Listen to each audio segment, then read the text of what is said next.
Kraken. If you appear in front of me, I will see you. And if I see you, I will know it is you. See Kraken, come up in front of me right now. Ugh, what's a freaking Kraken? Hey, hello, I'm Kråkan, also known as Corvus Cornix, and welcome to YACC, yet another Crowcast, where I pick a game, I play for a week, and then I'll talk about it. And there will be spoiler up ahead, just so you know. But before I talk about the game, I want to talk about my new mic. I bought this blue snowball mic, and it's really good. It was made for podcasts, and it got recommended to me by my friends on Discord. And it's a lot better than recording on my phone, because it sounds like I won't be sounding like a muffled Swedish potato falling down the stairs. So that's good. Okay, so let's talk about the game. Today's game is Little Misfortune. And it was made by Kill Monday Games, and it's a Swedish studio. So Natalia Martinsson did most of the art, and she's also the voice of Little Misfortune, and she's also the wife of the director YACC. So I'm gonna explain some a bit. The first time I got in contact with this game was a playthrough on YouTube by Jacksepticeye, and I kind of fell in love with the game because of the dark Swedish humor and this kind of. Maybe it's because I'm a Swede, but this typical kind of dark humor that I like, and it hits all the right spots. And then later I went on Twitch, and since the game was new, and I looked at a lot of playthroughs, and I watched the game so much I actually knew it kind of inside and out, and actually backseating a few players to actually make it to the end. It's not a hard game, but it's like certain choices and criteria rates, good and bad endings and whatnot.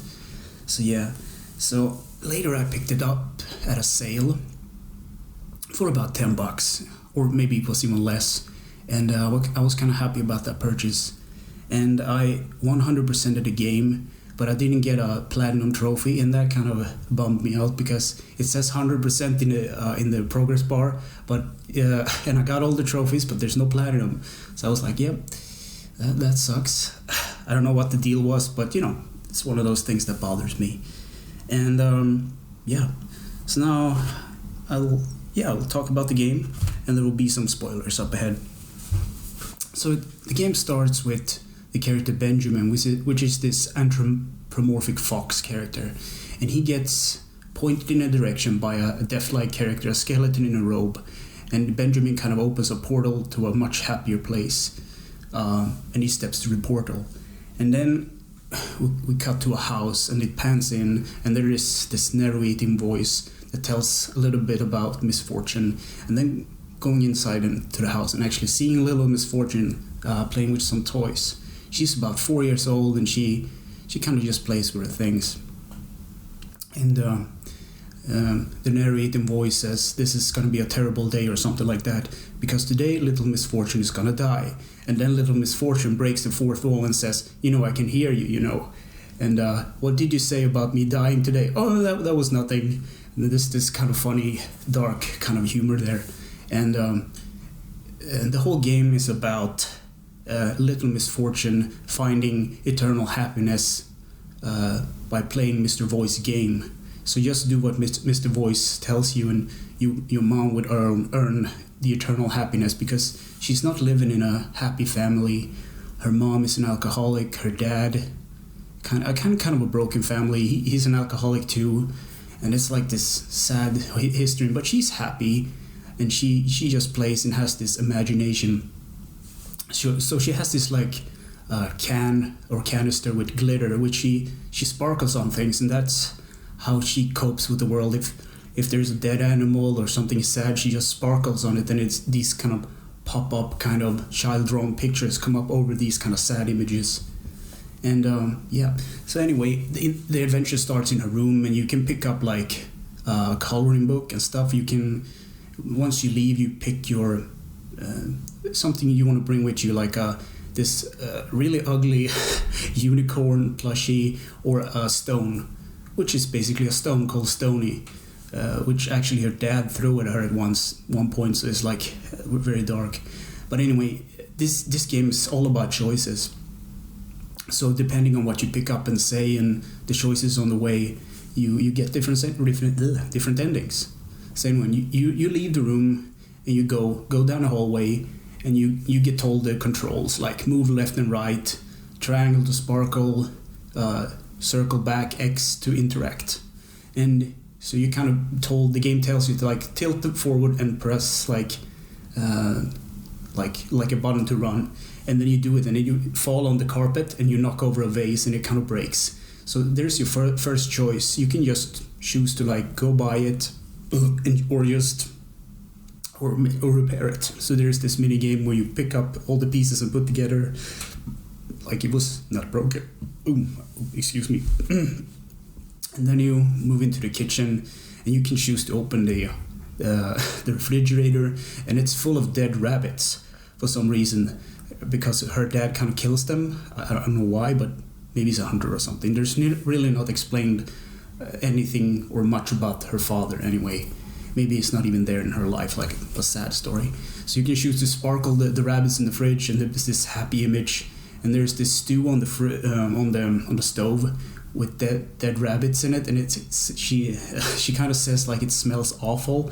Well, of course it does. This Mr. Voice is dead rabbit, dead animals in it, and I think it's actually a rabbit skull in there floating. It's like, okay, not gonna eat that. And Misfortune's mom is in the kitchen too. She has her back turned and she's like drinking wine and everything, kind of dark and sad. So you can choose also to sparkle her, so she gets this nice robe or whatever.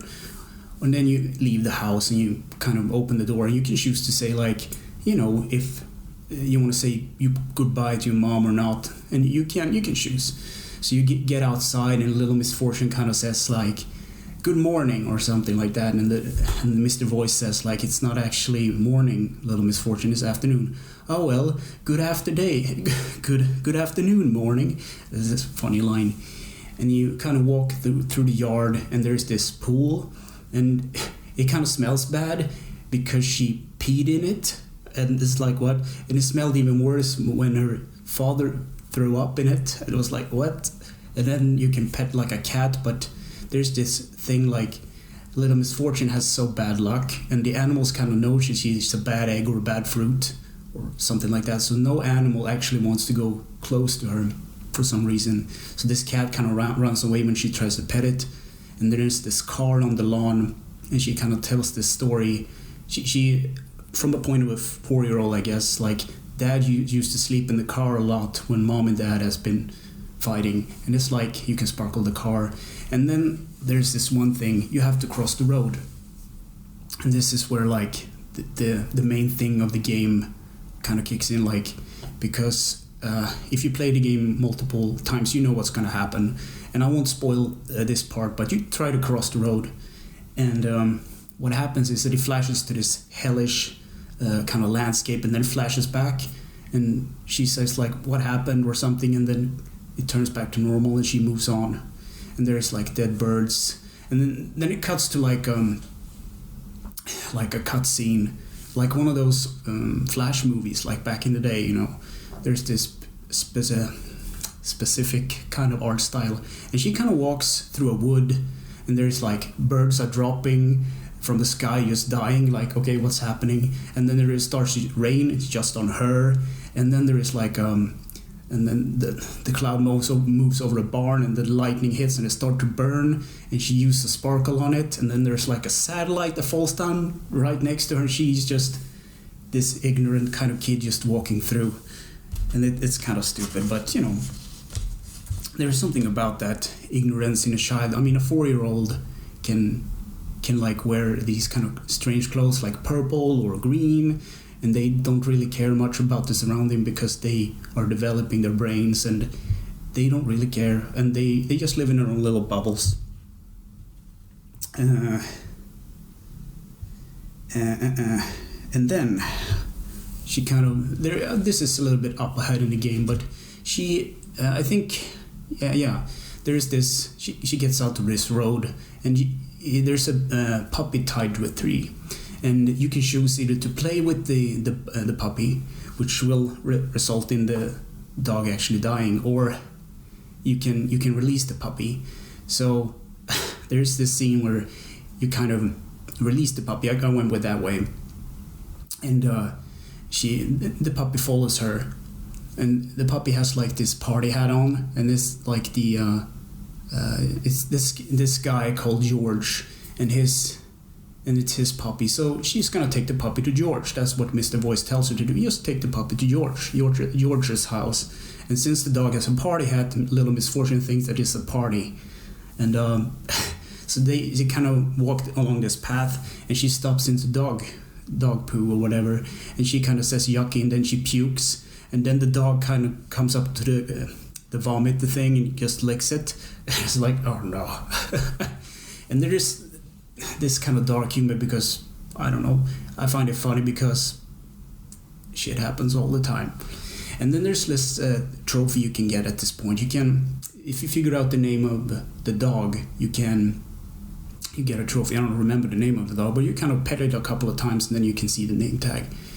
But anyway, you kind of move along, and Mr. Voice kind of asks you a couple of questions and whatnot, and you kind of answer as honestly as you can.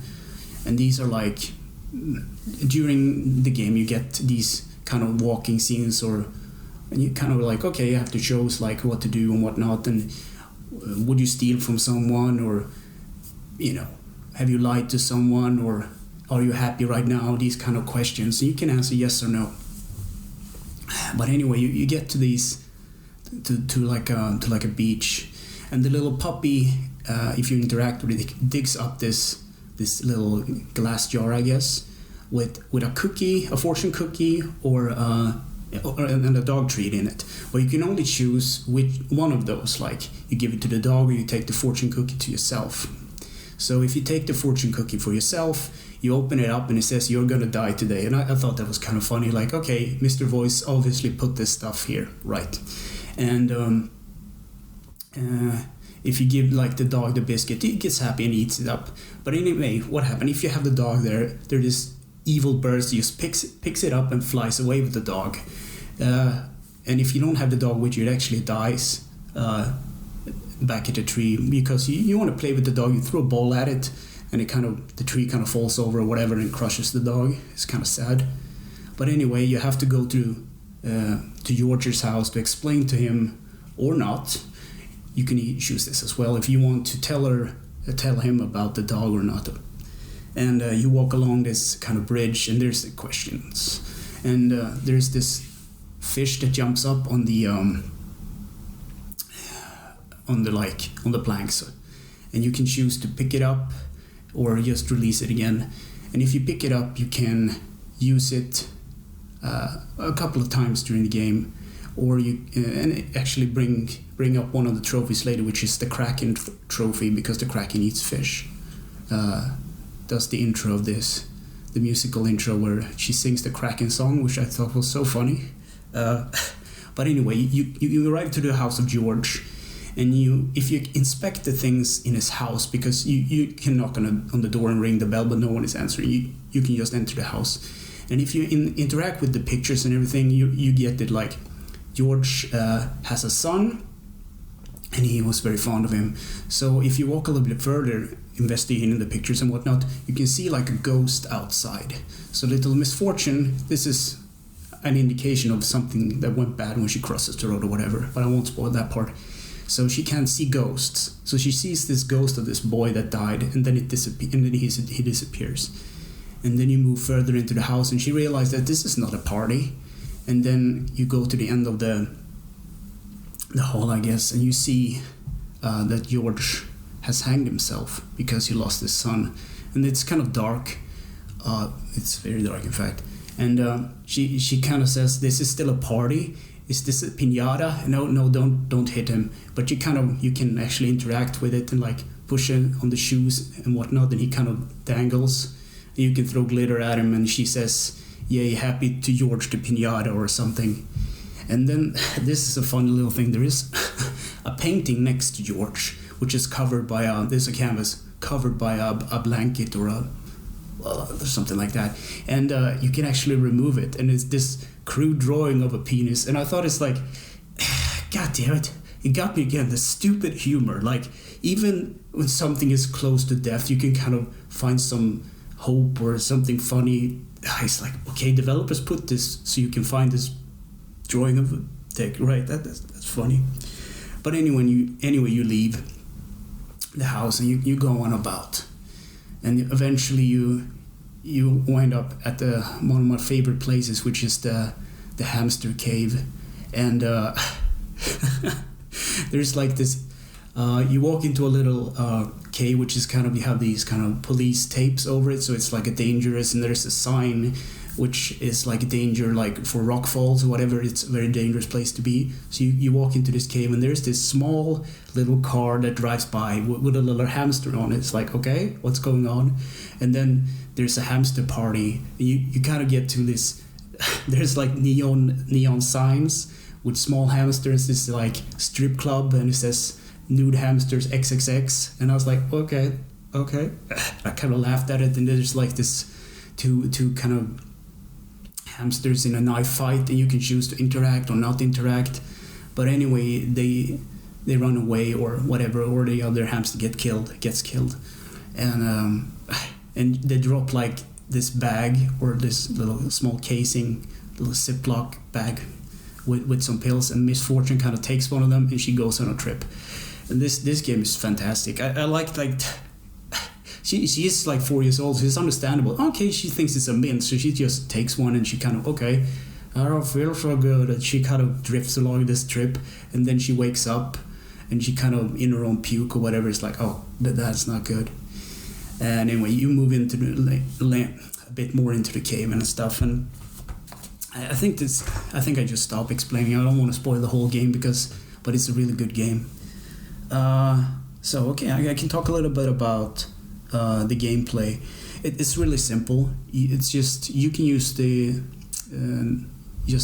crosshair, because you just move left and right. That's what you can do. You can throw glitter with like triangle and interact with X, and the circle button takes you back from menus, and the square button and the right direction button makes you run. That's it, forward and backward. And the graphics, they look like one of these polished kind of flash games like back in the day. There's like this really simple art style. It's really simple, and it looks like a cartoon.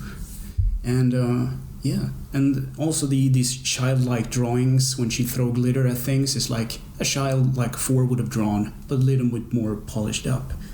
And the music, well, it's just ambient music, and it's not really noticeable, because you have like these kind of calm things in the background, and when it needs to be filling in like its thing, it does that, but it's not really noticeable. So in my conclusion, can I recommend this? Yeah, absolutely. It's just a casual game that you can just play through, and I mean, you can beat it one or two times, and that will be it. So yeah, that's it. I like the dark Swedish humor as well. That's one thing I can point out. So anyway, thanks for listening and for watching, and take care.